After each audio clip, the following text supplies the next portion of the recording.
Welcome to FullHD1080p.com's analysis as to why the R9 390X as well as its older variant the R9 290X 8GB version or the 4GB version is indeed the best price performance GPU for the summer of 2015.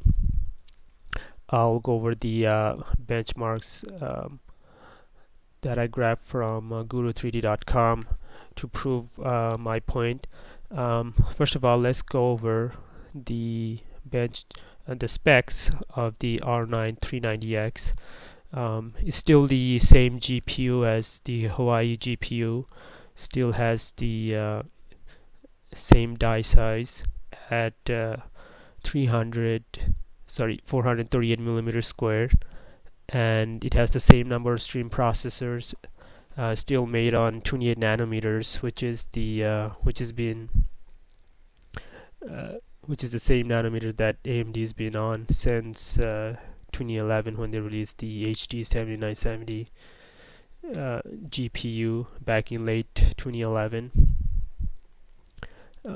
It has now boosted memory clock of 1525 megahertz and at least a GPU clock of 1100 megahertz based on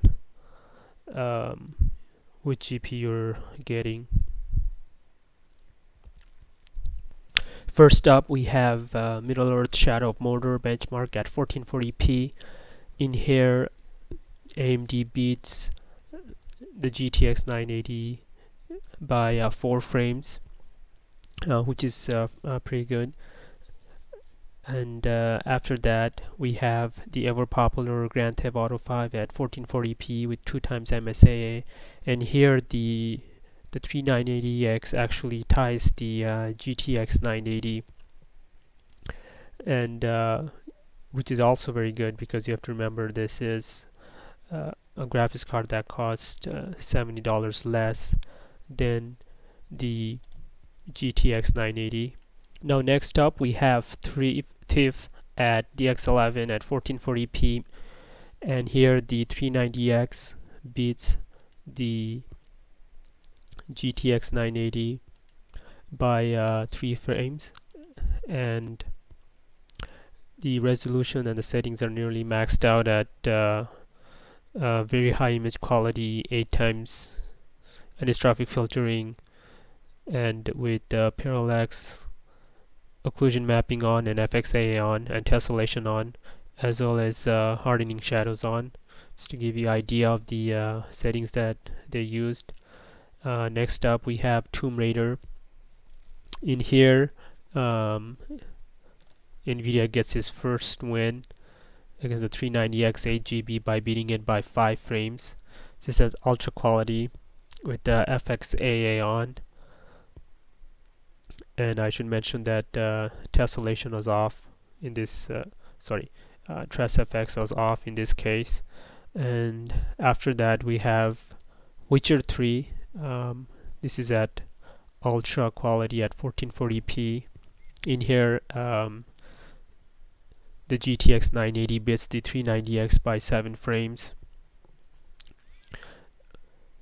And last but not least, we have Battlefield Hardline at ultra quality with 4 times MSAA, and here is a tie between the GTX 980 and the Radeon R9 390X 8GB.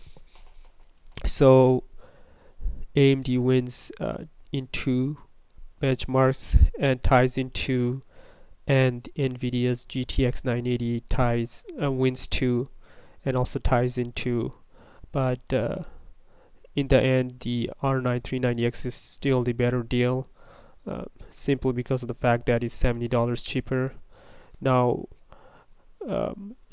before I move on, I'd like to mention that if you could get something more cheaper than the R9 390X by getting the XFX R9 290X and overclock it to the 390X core clock at least 1050 megahertz. Now I can't guarantee that you will be able to get that, but since they're from the same they're using the same die and it's essentially the same GPU, you could do that, and that'll save you up to $110. The 8 GB version costs around $389 on Newegg, and the 4 GB version costs even less at $330. So if you want to save more, you could get the R9 290X 8 GB or the R9 290X 4 GB version.